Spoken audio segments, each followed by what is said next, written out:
Normand Girard, depuis 1956, vous vous occupez de la politique? 1956, je n'étais même pas au monde. Ça se peut-tu? Vous n'êtes pas tanné de la politique? J'en suis sorti. Vous en êtes sorti, mais la politique n'est pas sortie de vous, par exemple. Non, parce que je continue de suivre ça. En 1956, ça n'avait pas été une très grande période politique. J'avais simplement servi de lien entre le candidat libéral du comté Roberval et les électeurs de ce comté-là. C'était tout. C'était une émission radiophonique. OK. Mais après, vous avez quoi? Eu la piqûre? Qu'est-ce qui s'est passé? Non, pas du tout. C'est arrivé drôlement. D'abord, la politique ne m'intéressait pas du tout. Et Qu'est-ce qui vous intéressait? moi, ce qui m'intéressait, c'était le grand reportage. OK. Et j'avais fait mes classes au Nouvelliste avec des anciens journalistes qui venaient du Canada et du Devoir et qui nous montraient comment faire le journalisme écrit. J'ai eu cette chance-là. Et puis... C'est l'école qui n'existe plus. Là. Ah ben non, parce que l'électronique a pris tellement de place aujourd'hui Ouais. que la façon de présenter la politique dans les médias écrits est complètement changée. Ça, vous laissez la télé, hein? Non, j'aime la télé. C'est vrai? Oui, Mais j'aime la télé, mais vous êtes pogné avec Morin à un moment donné, là, tasse tes caméras, Ah ouais, vous mais avez failli y en mettre un dans le nez. des fois, Morin, il pétait des plombs. Alors, cette fois-là, il avait pété un plomb. Et puis, il m'a engueulé parce que j'avais été me placer trop près de l'endroit où la personne qui devait être interviewée devait passer, puis que j'aurais pu être dans le champ de vision de la caméra de son caméraman. Et c'est ça qui est arrivé, mais c'était pas plus grave que ça. Là, point-moi là-dessus. Toi, mets toutes tes affaires. Oui, toi, mets-toi des tiens, tes calices. Puis toi, Monsieur. Toi, parle-moi plus jamais. Monsieur. Mais essentiellement, là, vous êtes identifié au Journal Montréal, Journal du Québec, depuis 1972. Oui, Pierre Péladeau est allé vous chercher. au soleil. Oui. Mais Péladeau, là, Pierre, on sait que c'est un souverainiste, un péquiste. Ouais. Puis vous êtes connu pour être un libéral, ou en tout cas tendance libérale. Vous voulez dire que je suis un anarchiste? Mais c'était quoi le deal? Non, là? moi, je suis... Il y a des gens qui m'ont déjà posé la question, comment tu peux t'entendre avec un gars comme Péladeau, puis comment Péladeau peut s'entendre avec un gars comme toi? J'ai dit, écoute, nous autres, on vend du papier. Lui, il va chercher un nationaliste, moi, je vais chercher le reste. Donc, le deal était bon. Le deal était bon. OK. Comment vous trouvez, Pierre-Carl, comment vous trouvez la convergence, puis Québécois, puis CKAC, puis TVA, puis Calvaire? La moitié du Québec appartient à Québécois, on dirait. Mais écoutez, moi, je suis assez satisfait de voir que Pierre-Carl n'a pas démoli ce que son père avait construit. Il a bien failli. Pas loin, là. Mais c'est en train de tout se rétablir Ouais. et de tout se restructurer. Et puis, je trouve qu'il fait quand même un travail, heureusement qu'il est jeune, je trouve qu'il fait quand même un très bon travail. Est-ce que vous l'épargnez, là? Est-ce que vous essayez Non, d'être fin mais je avec l'ai lui? connu en culotte courte, moi, Pierre-Carl. Et Donc, il vous impressionne et pas, son là. frère Éric aussi. Ouais. Et je les aime tous les deux comme si ça avait été des enfants de mes voisins. D'accord. Parce que son père et moi, nous nous entendions très bien. On se parlait presque tous les jours au téléphone et on échangeait. Nulle part au monde, un propriétaire ne peut détenir dans un même marché le plus gros quotidien, la plus grosse télé privée, la plus grosse entreprise de câbleau-distribution, la plus grosse radio privée à contenu verbal, sans parler de tout le reste. Ben moi, je vais vous ramener une autre question à laquelle vous n'avez pas répondu tantôt. La convergence québécoise, CKAC, TVA, Journal de Montréal, ça ne vous inquiète pas, vous qui êtes un doyen de cette entreprise-là, de voir que finalement, là, un passe à l'autre et c'est à peu près le même traitement de l'information partout, et c'est ça que les gens regardent au Québec. C'est ça que les gens lisent et écoutent au Québec. Ouais, mais les salles de rédaction sont séparées, sont hermétiques. Sauf que le format, vous avez raison. Mais non, au-delà du format, là c'est rendu que à CKAC, c'est que des gens du Journal de Montréal qui sont là.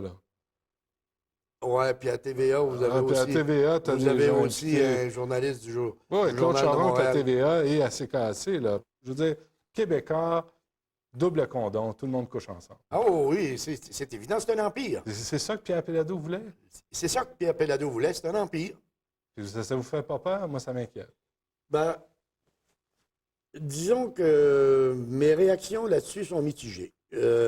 Sur le plan affaires, je le comprends puis je suis satisfait. Oui. Sur le plan journalistique et sur le plan de l'information, je trouve que c'est dangereux. Mais je n'ai pas les moyens de faire changer ça. Avez-vous des parts en québécois? J'ai des parts en québécois. J'imagine. C'est des parts que M. Pénadeau m'a donné. C'est vrai? Oh, Vous devez oui. vous frotter les mains en désespoir, là. Ouais, il était à 62. Ils sont rendus à 16, je pense, ou 17. Ouais, ben là, frottez-moi les mains. Exactement. OK, on touche à rien. J'ai rien dit sur Québécois. Tout va très bien. C'est une très bonne entreprise. Alors là, on va avoir des élections bientôt, là. Ça doit vous démanger en désespoir, là. Non, parce que depuis quelques années, je ne faisais plus les campagnes à la grandeur du Québec. Ouais. Je m'occupais de la région de Québec. Le plus loin où je suis allé, c'est au cours de la dernière élection. C'était Rivière-du-Loup parce que je m'occupais de M. Mario Dumont. Ah oui? Oui. Ah oui? Et est-ce que ça vous étonne, ce qui arrive avec l'ADQ? Ben, ça m'étonne que ce soit arrivé si vite. Puis je me suis dit, mes collègues journalistes l'ont pompé trop vite. Il est en train de redescendre, là. Pompé dans le sens... Ils l'ont fait monter. Ils l'ont fait grimper trop vite. Ouais. Mais il y a un phénomène qui se passe au Québec chez les journalistes. Dans une démocratie, vous avez un gouvernement, puis vous avez une opposition officielle. Le gouvernement a un point de vue, l'opposition officielle a un autre point de vue. Quand le gouvernement fait une déclaration ou présente un projet quelconque, normalement, en démocratie, tu vas voir l'opposition officielle pour savoir ce qu'elle pense. Or, mes collègues journalistes, les derniers temps que je travaillais ici, les 2-3 dernières années, ils allaient voir Mario Dumont, qui était député tout seul, indépendant de Rivière-du-Loup. Comment vous expliquez ça? Je me suis jamais expliqué ça. Comme je me suis jamais expliqué non plus qu'en 1976, après la prise du pouvoir du Parti québécois, à la tribune de la presse à l'Assemblée nationale, où nous avons notre tribune à nous, moi, j'étais du côté droit avec toute une bande de collègues. Tous les collègues qui étaient de mon côté ont déménagé du côté gauche, du côté du gouvernement qui venait d'être élu. Et je suis resté tout seul du côté de l'opposition. Du côté des libéraux. Du côté des libéraux. Ouais. Mais ça a toujours été ma place, Ouais. du côté de l'opposition. Car M. Normand Girard est certainement un exemple de travail et de ténacité pour nous tous. Je ne voudrais pas manquer l'occasion de souligner, Monsieur le Président, qu'il y a le doyen de l'Assemblée nationale du Québec, dans la galerie, dans la tribune de la presse, va également fêter un anniversaire le 27 décembre dernier. Moi, je déplore beaucoup que, par exemple, à l'Assemblée nationale, on a si peu de journalistes qui assistent à la période des questions. Aujourd'hui, là. Aujourd'hui, En maintenant. 2003, là. Aujourd'hui, maintenant, 2003, comme c'était en 2002. Et ils sont dans le corridor, puis ils attendent que quelqu'un passe pour lui mettre un micro en dessous du nez et de lui poser une petite question qui va leur donner un clip de 15 secondes. Mais c'est pas comme ça, à mon point de vue, qu'on va rendre justice à la population qui a droit d'être informée, en ne lui donnant pas les pour et les contre des grands sujets qui font l'objet de débats à l'Assemblée nationale. C'est ce que vous appelez dans vos papiers, ce que vous appeliez la démocratie à huis clos, là. Oui, oui, la démocratie à huis clos, parce que cette démocratie à huis clos, là, moi, je crains qu'elle nous conduise à une dictature douce, si ce n'est pas déjà le cas à l'heure actuelle. Qu'est-ce que ça veut dire? En termes concrets, là, qu'est-ce que ça veut dire? Comment ça s'applique, ça? Comment les gens peuvent vivre ça? Une dictature douce, Ouais. ça se vit comme ça se vit à l'heure actuelle. Tu n'as qu'un point de vue qui est véhiculé dans la population. Tu n'as que le point de vue du gouvernement. Tu n'as que maintenant, tu as un petit peu plus là, le point de vue de Mario Dumont et de l'ADQ. Là. Ouais. Mais, Là, si Jean Charest ne fait pas sa job, c'est pas de la faute des journalistes. ouais, mais si les journalistes ne vont pas demander à Jean Charest qu'est-ce qu'il pense de telle chose, comment voulez-vous entendre Jean Charest? Et comment voulez-vous voir un compte-rendu sur ce que Jean Charest a déclaré si personne est allé lui demander de s'expliquer sur telle et telle chose? Mais tantôt, vous avez dit RDI, LCN modifie la façon qu'on couvre. Mais j'ai presque entendu Coron, la façon que les journalistes couvrent. Non, je ne dirais pas que c'est de la corruption, mais j'ai remarqué que les émissions qui pourraient nous informer en profondeur, les invités de marques de très haut calibre qu'on nous présente, par exemple à RDI, sont souvent enterrés par l'animatrice qui parle plus qu'eux. Donc, les journalistes deviennent des vedettes. Ben, c'est ça. C'est que les journalistes deviennent des vedettes. Et moi, ça me fait rigoler quand j'assiste à la télévision à des débats là, où on remet un paquet de prix, là, et puis que tout le monde se fait des guidis dans le dos. Bon. Ouais. Auquel vous n'avez jamais participé. Ben, j'ai participé à rien parce que j'ai jamais fait partie d'aucune chapelle. Ouais. Et puis, au lieu d'être à Montréal, en plus, j'étais dans le grand village, Ah, ça, c'est de votre faute. ça. du l'autre bout de la Ça, veine. vous avez couru après. Ça. Mais moi, ce que je voulais vous dire, ce qui me fait rigoler, Ouais. c'est que je vois des journalistes qui se prennent pour des vedettes puis des artistes. Alors, je me dis, où est-ce qu'est la démarcation? Quand est-ce qu'un tel est journaliste puis qu'il est artiste? Et là, je me dis, quand est-ce que je dois le croire? Quand il parle comme artiste ou quand il parle comme journaliste? Le gagnant, le téléjournal Le Point, Stéphane Bureau, Catherine Cano, Claude Gervais, Radio-Canada.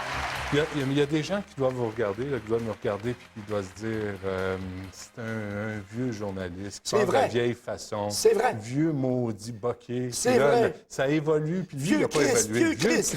Oui. Vieux Vieux Christ. qui n'a pas évolué. C'est ça. Puis qui n'aime pas la TV, puis qui C'est n'aime ça. pas ça. Non, j'aime la télévision. Oui, mais qui n'aime pas les journalistes TV qui viennent empiéter sur le territoire des journalistes écrits. j'aime les journalistes TV qui me présentent de la bonne information. D'accord. Les téléjournaux, j'aime ça. Les journalistes sont bons. Qu'est-ce que vous pensez des journalistes? Je ne veux pas les nommer, là, mais je le sais, il y a des journalistes qui sont conjoints ou chums ou blondes de gens en position de pouvoir. Ouais, ça, j'ai jamais digéré ça. Ça, j'ai jamais digéré ça parce que moi, je me suis dit, crime, moi, je suis en lutte avec ces gens-là, et puis ils ont des avantages que moi, j'ai pas, Parce qu'ils ont... pour obtenir de l'information. Ouais, Tu sais? ouais.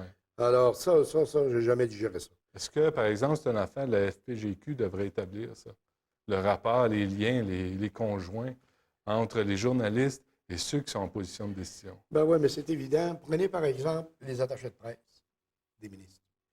Quand le gouvernement pour lequel ils travaillent se fait battre, vous les retrouvez recherchistes dans diverses stations de radio ou de télévision, ou vous les retrouvez comme journalistes dans divers moyens d'information. Ben, moi, je pense que ça, c'est pas au mérite de la profession. C'est pas à l'honneur de la profession. Pourquoi? Ben parce que ces gens-là se sont peinturés dans une idéologie Ouais, quelconque. ouais. Tu sais, moi, on a passé toute ma carrière à dire que j'étais un maudit libéral. Ils n'ont jamais été capables de le prouver. Ouais. Parce que moi, je votais l'homme. J'ai voté Réal Cahouette. Mais vous n'avez jamais voté PQ, par exemple. J'ai jamais voté PQ. La seule fois où j'aurais pu voter PQ, c'est en 76, puis je couvrais Bourassa. Et Ben, j'avais voté Bourassa parce que c'était mon chef. C'est le chef que je couvrais. trouvez-vous que les journalistes politiques, en général, plus jeunes que vous, là, les générations qui vous suivent, se font remplir par les porte-paroles, par les attachés de presse, par... Ils se font peut-être pas remplir, mais ils se font certainement orienter. orientés? Orienter. C'est un euphémisme, ça. Oui, mais c'est différent. C'est quand même un peu différent. Oui, C'est pour ça que moi, je n'ai jamais fait affaire avec les attachés de presse. Parce que l'attaché de presse, il est là d'abord pour établir un blocage entre le journaliste qui cherche et son patron, qui est le ministre. Ouais. Et puis ensuite, il est là pour bien faire paraître son ministre. Alors, s'il te raconte quelque chose, si tu veux savoir, par exemple, ce qui s'est passé dans tel dossier et que l'attaché de presse te dit, ben, écoute, je vais te faire la recherche et puis je te reviens là-dessus. Il va revenir avec la version du ministère puis la version du ministre. Alors, moi, je me suis dit, quant à ça, aussi bien jamais faire affaire avec les attachés de presse. Avec qui vous faisiez affaire? Je faisais affaire avec le ministre lui-même quand je le rencontrais, j'attendais. Vous étiez assez big pour ça. J'attendais. Puis je faisais affaire avec le ministre. Je le rencontrais dans n'importe quelle situation, puis je lui posais la question que je voulais y poser. Salut, mon Normand. Bah oui, je pensais que je te verrais à genoux. Oui, je sais bien, mais là, qu'est-ce que tu veux, j'ai des contraintes de caméra. Tu peux venir, ne dérange pas. Oui, ça me dérange pas. Donc, c'est l'importance des contacts dans le métier que vous avez pratiqué, là, le courriériste parlementaire. Avoir des bons contacts, là. Jusqu'où on peut aller, jusqu'où il faut aller pour un journaliste. Oui, mais M. Dutrisac, il faut faire une distinction. Moi, j'ai eu l'avantage que n'ont pas eu tous les jeunes journalistes ou les journalistes de la génération ou des 2 générations qui m'ont suivi. Je suis arrivé ici en même temps que les auteurs de la Révolution tranquille. Ouais. Je suis arrivé en même temps que toutes les sommités universitaires de Montréal et de Québec qui ont été les sous-ministres du premier gouvernement Lesage et qui sont demeurés en poste sur le gouvernement Johnson et qui ont fait la politique du Québec. Parce que quand M. Jean Lesage a pris le pouvoir, la première chose qu'il a faite, ça a été de s'adjoindre des gens qu'il avait connus, qui étaient des sommités, pour pouvoir asseoir le Québec sur une fonction publique digne de ce nom, et puis pour pouvoir donner à cette fonction publique et à ce Québec qu'il voulait ouvert sur le monde, les instruments qu'il lui fallait pour prendre sa place. Alors moi, j'ai été formé par ces sous-ministres-là. Claude Morin, qui était sous-ministre à l'époque. Jacques Parizeau, qui a été pendant longtemps conseiller des 2 gouvernements, Lesage et Johnson. Bon. Alors, ça, c'était mes sources d'information. Naturel, parce que vous êtes arrivé en même temps. Naturel, parce que je suis arrivé en même temps. Puis comme je me suis jamais pris pour un autre, puis que je savais que ce que j'écrirais ne révolutionnerait pas la planète et ne ferait rien changer du tout à ce qui se passait ici au Québec, il me faisait confiance parce qu'il me disait, si on lui explique comme du monde, il va l'écrire comme on lui a expliqué. Avec une approche aussi terre-à-terre de votre métier, là, vous ne trouvez pas qu'à un moment donné, tu dis, hey, ça fait 25 ans, j'écris sur les mêmes maudits politiciens. Parce que là, à un moment donné, nous, moi, à 41 ans, je vois les mêmes maudits politiciens qui étaient là depuis 20 ans, 25 ans, depuis que je suis jeune, là, tu sais. Oui, mais c'est la même politique au Québec aussi, hein?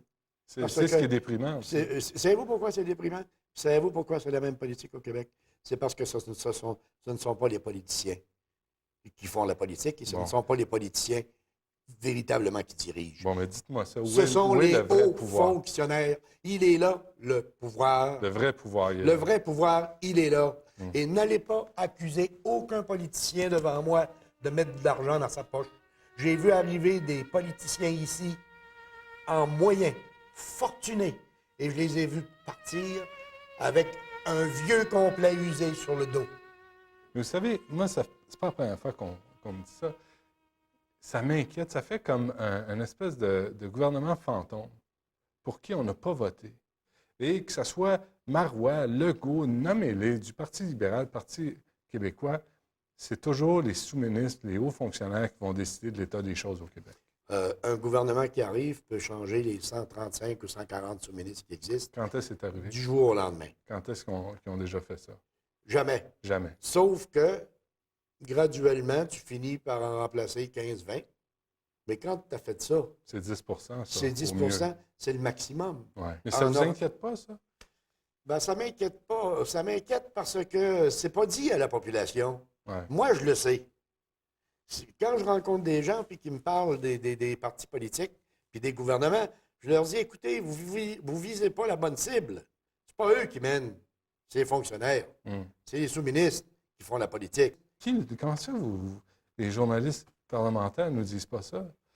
Les journalistes parlementaires, plutôt que d'être à la remorque du clip de 15 secondes de la télévision, devraient faire la recherche que vous suggérez. Et là, vous seriez mieux informés. Puis pourquoi ça ne se fait pas? Parce que probablement que les directeurs de moyens d'information ne demandent pas à leurs journalistes de le faire. Mais vous, là, vous êtes big, là, encore, au Journal de Québec, au Journal de Montréal? Comment ça, vous n'avez jamais dit à quelqu'un, « Hey, regarde, on va l'expliquer qui mène au Québec. On va le dire qui mène au Québec. » Est-ce que ça vous aurait coupé les contacts? Non, mais j'ai déjà écrit ça, moi. J'ai déjà écrit aussi que il ne fallait pas s'en prendre aux politiciens qui allaient se promener à leurs frais l'hiver 15 jours par année en Floride, qu'eux, ils y allaient avec leur propre argent, alors que moi, je connaissais des hauts fonctionnaires qui allaient dans des condos de grandes compagnies, puis que ça leur coûtait rien.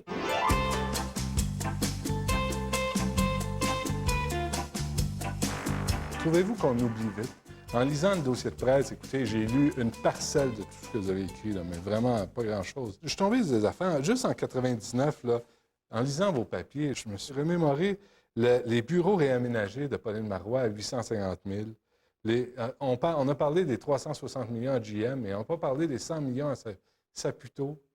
Hein? Qu'est-ce qu'il y avait? Le Legault qui disait que c'est une perte de temps de répondre aux questions à l'Assemblée nationale. Dans le fond, les politiciens peuvent faire ce qu'ils veulent. Écoutez, notre temps d'attention est de quoi? Une semaine? Écoutez, Marc-Yvan Côté, qui semblait s'y connaître un peu en politique, qui était organisateur du Parti libéral du Québec, disait que la mémoire politique du Québécois, elle est de 6 mois. C'est déjà bon. 6 mois, c'est bon. 6 mois, c'est bon. Ouais. Mais tout ce qui s'est passé avant 6 mois, Ouais. ça a tout été oublié. Ouais. J'ai lu, Marc-Yvan Côté, votre fille a travaillé pour lui. Oui, elle a été à son bureau de Montréal. Est-ce que ça causait pas un conflit? Avec moi? Ouais. Non. C'était une boîte à lettres à Montréal. Le bureau de Marc-Yvan. Boîte à lettres. Ben oui, le bureau de Marc-Yvan à côté, son cabinet, était à Québec. Et puis, tous les ministres ont un bureau à Montréal qui est en somme une boîte à lettres. Ouais. Ils reçoivent des gens et qui viennent porter des lettres, puis qui viennent porter des documents, puis tout ça. Et puis ensuite, à la fin de la journée, il y a un employé ou deux qui se charge de tout mettre ça dans une livraison spéciale puis de l'envoyer au cabinet à Québec. Ouais. C'est ce qu'elle faisait. Mais- Alors moi, ça ne m'a jamais dérangé parce que Marc-Yvan Côté était le gros ministre de la région de Québec. Puis en tant que journaliste au Journal de Québec, j'étais obligé de toute manière de le couvrir. Je ne pouvais pas l'ignorer. Non, mais est-ce que ça a changé la manière de le couvrir? Non, ça ne changeait pas la manière de le couvrir parce que quand il a raté son coup, quand il a voulu mettre les médecins spécialistes au pas, Il m'apparaît très clair que personne ne me fera changer d'idée sur les responsabilités des individus vis-à-vis des autres individus payeurs de taxes à travers le Québec. j'apprends en soirée que Bourassa il a donné instruction de ne pas toucher aux médecins. Je reviens à mon bureau, puis je fais un papier en disant Marc-Yvan Côté s'est fait mettre le haut là par le premier ministre Robert Bourassa concernant son affrontement avec les médecins. Là, il a essayé de dire que c'était pas vrai, que c'était pas Bourassa, que c'était lui-même qui avait décidé ça, mais ma source était trop bonne, elle venait directement du bunker. Mais bref, c'est qu'aussitôt qu'il y a un député, un politicien, un ministre qui s'affirme, et si c'est pas dans le sens que veut le boss, il se fait fermer, là, il se fait taper sa tête. Oui, mais il faut que vous compreniez qu'au Québec, le premier ministre a tous les pouvoirs. C'est le premier ministre qui est le roi et maître du Québec. Le premier ministre peut faire n'importe quoi. Qu'est-ce que vous pensez de ça? Ben, j'en pense que c'est l'équivalent d'un dictateur ou d'un roi. C'est fort comme ça, un premier ministre. Pourquoi vous n'êtes jamais devenu politicien vous-même? Je suis certain que vous avez eu des offres. Oui, une peut-être que j'ai eue, mais non. Dès que j'ai vu comment ça se passait en politique, puis que j'ai vu qu'il fallait trop faire de courbettes, et puis qu'il fallait trop faire de compromis, et puis qu'il fallait trop compter sur les appuis puis les amis qu'on se faisait, ça ne m'a jamais tenté. Comment se fait-il? Normand, on lui a rendu hommage, il était encore là. Normand Guérard. Il est là comme journaliste émérite. Il n'y a pas un politicien qui vous appelle? Jamais? Savez-vous que je n'ai pas reçu aucun appel de politicien depuis que j'ai pris ma retraite? Ils sont bien sans cœur? Non, ils ne sont pas sans cœur. C'est que moi, je viens. Ah, OK, vous venez les achaler. Je viens les achaler, je viens les saluer. OK. J'ai toujours ma place dans ma tribune à l'Assemblée nationale. OK. Puis je viens au moins une fois par semaine, des fois deux. Est-ce qu'ils se méfient encore de vous? Ah non, on ne se méfie pas de moi. Ah non? Ah non. Là, c'est ouvert. Là. Ben non, ils savent bien que là, je suis plus dangereux. Puis si vous aviez un scoop, là, un truc là, que personne ne sait, là, vous ne l'écririez pas. Là. Non, je le donnerais. Ah oui? Ça m'est arrivé. C'est vrai? J'en ai eu un par quelqu'un qui n'était pas un politicien, par exemple, par quelqu'un de l'extérieur. Ça concernait les médicaments. Et je l'ai donné à celui qui m'a succédé au Journal de Québec, à Michel Hébert. Et Michel Hébert l'a vérifié, il l'a publié dès le lendemain. Alors, écoutez, merci beaucoup pour l'entretien. Quand est-ce que votre livre sort? Là? Je n'écris pas. Va arrêter donc. Écoutez, autant j'étais travailleur quand je devais travailler. Ouais. Autant je suis paresseux, maintenant je ne travaille plus. Rien pantoute. Non, je n'ai pas l'intention d'écrire. Si l'ADQ vous appelle là, comme conseiller, là, comme... L'ADQ, le PQ, le PLQ. J'allais dire quelque chose, mais je ne le dirai pas. Ah oui, qui rime? Oui. Envoyez donc. Non. Envoyez donc. Non. C'est fini, là. C'est fini. C'est la retraite. Oh, ouais, c'est la retraite, puis là, je m'amuse. Okay. Merci beaucoup. Ça me fait plaisir.